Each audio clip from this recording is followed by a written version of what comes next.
به خونه قشنگ ما خوش اومدین. اینجا خونه ایروان ماه و ما یه مدتی اینجا ساکن هستیم. از در که میایم تو، ما این خونه رو اولا که مبله اجاره کردیم. دست راست آشپزخونه هستش که لباسشویی و فر و مایکروویو و یخچال و کتری برقی و اونجای ادویه ها و یه سری ظرف و بشقاب روی خونه بود. بعد این هم کابینت های بالا هست که فوق العاده جاداره و تونستن از فضا استفاده بکنن. این ور یه جا کفشی برای ما در آوردن. سلام. باز دوباره بالای جا کفشی هم از فضاش استفاده کردن، حتی آینه و این قسمت هم درش به صورت کمد باز میشه. جانم مامان بیرون میخواد، تایم بیرونشه. این ور دستشویی هستش، سرویس حمام با دستشویی هستش. سلام. این ورم حموممونه. بعد دوباره توی دستشویی هم کلی کابینت و فضای باز داریم برای استفاده که اصلا توی این قسمت فضا تی و دستشویی رو گذاشته و این برم حوله خوشکنشه. بغل دستشویی اتاق خواب ما هستش که این جارو شارژی و تلویزیون و سرویس خواب و دوشک و بالش و اینا همه روی خونه بود و یه کمد دیواری خیلی جادار هم اینجا داریم. این ورم یه در داریم که به بالکن راه داره.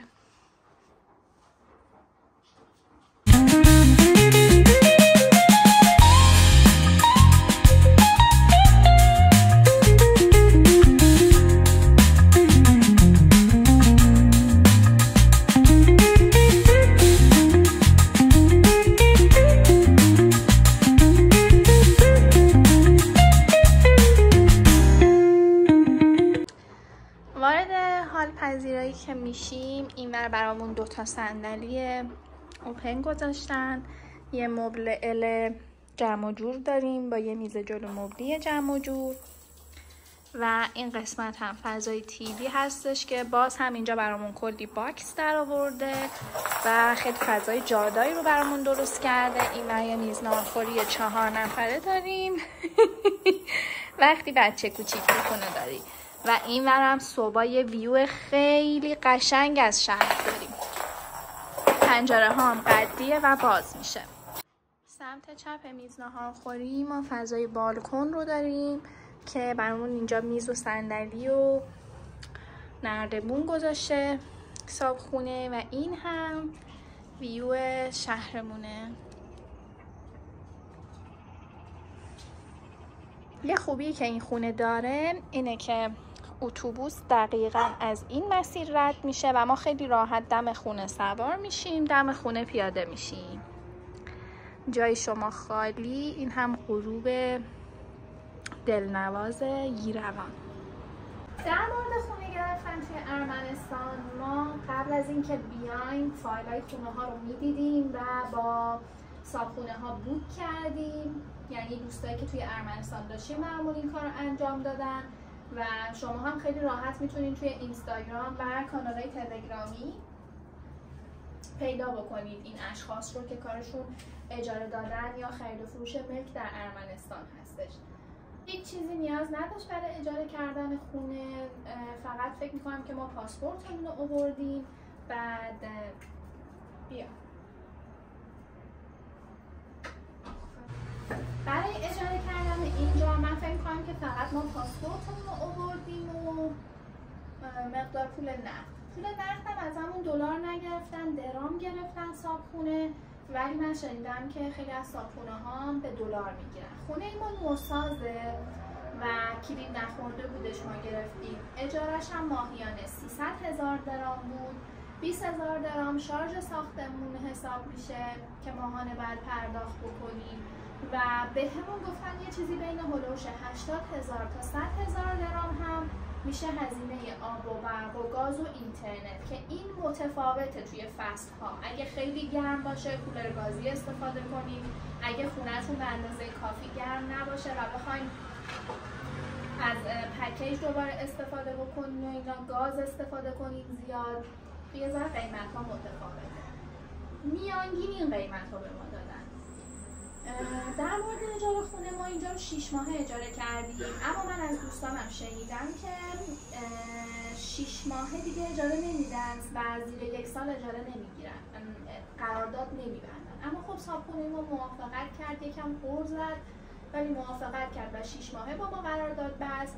املاکی یا بروکری که اینجا بهش میگن ایرانی بود و مترجم بین ما و صاحبخونه بود. قرارداد رو برای ما نوشتن و نصف اجاره خونه رو معمولا اینجا به عنوان کمیسیون املاکی از شما میگیره که ما 150,000 تا به بروکری دادیم.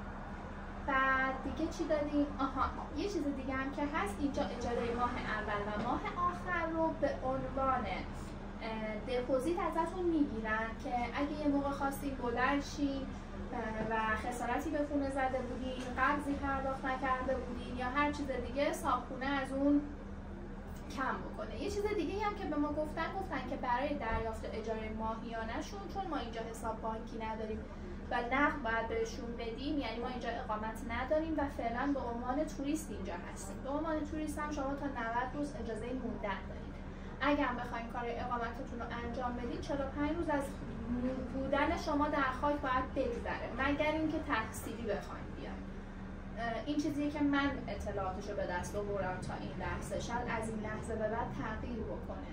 سعی کنید که خودتون هم تحقیق کنید و به چت جی پی تی هم اکتفا نکنید، چون چت جی پی تی کاملا یه چیز متفاوتی رو به ما نشون داده بود و گفته بود و ما اومدیم اینجا دیدیم که چقدر قوانین تغییر کرده و اون چیزی که ما برنامه‌ریزی کرده بودیم نبوده. سعی کنید از شخص و اطلاعات بروز اطلاعات بگیرید، داشته باشید. دیگه فکر میکنم همه نکات رو در مورد خونه بهتون گفتم. صاحبخونه قرار شد که برای دریافت اجاره خونه هر ماه بیاد خونه‌مون که هم یه خونه رو چک بکنه، همین که اجاره رو بگیره.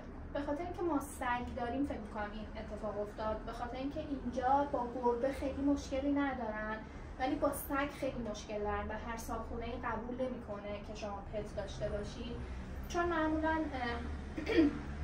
همه به سگشون حساس نیستن، همه سگا مثل هم نیستن. یکی مبلش رو پاره میکنه، چندان چوب پایه میز ناهارخوری رو خورده بود، یه جا مثلا در کابینت رو خورده بود. خلاصه به خاطر این درد سرهایی که داره بعضیا ترجیح میدن که کسی که سگ داره رو قبول نکنن، ولی خدا رو شکر صاحبخونه ما موافقت کرد و ما الان 1 هفته است که اینجا ساکنیم. خونه های دیگه هم که بهتون بگم، اینجا خونه ها اکثرا قدیمی ساخت هستن برای اینکه بخوان بافت تاریخی شهر رو حفظ بکنن. معمولا ظاهر قدیمی دارن اما داخل بازسازی شده یا حتی نوسازه، اما ظاهر قدیمی ساخت داره، به شکل قدیمی ساختنش. حالا ساختمون ما خیلی گشته بودیم من قبل اینکه بیایم، دلمون میخواست که مدرن و نوساز باشه، ولی معمولا این شکلیه. بعد محله ها اگه بخوایم بگیم، بیشتر دوستای ما توی خیابون کومیتاس هستن. اونجا هم اجاره ها از 250,000 درام 300,000 درام شروع میشه ماهانه به بالا. واحدهای 1 خوابه یا 2 خوابه خیلی خوبی هم گیرتون میاد. حتی اگه سگ نداشته باشید میتونید توی کومیتاس خونه های نوساز خیلی خوشگلی داشته باشید. در نهایت هم اینا همه تجربه های من از اجاره کردن خونه توی یروان بود یا ایروان و مورد خاصی برام پیش نیومد. خدا رو شکر اتفاق خاصی برام پیش نیومد. متاسفانه نمیتونم کسی که باش کار کردم بهتون معرفی کنم، چون اصلا کارشون این نیست که بخوان خونه پیدا کنن. یکی از دوستای صمیمی و قدیمی همسر من هستن که زحمت کشیدن برای ما خونه گرفتن و بروکری معرفی کردن. حالا اگه شما قصد اومدن اینجا داشتین، من ازشون شماره اون املاکی که معرفی کردن کارای ما رو انجام دادن میگیرم و شخصی بهتون میدم. حالا توی اینستاگرام بهم دایرکت بدین، با هم دیگه در ارتباط باشین. خلاصه که با من همراه باشین از تجربه های مهاجرتم به ارمنستان بیشتر براتون میذارم. تا ولاگ بعدی، خداحافظ.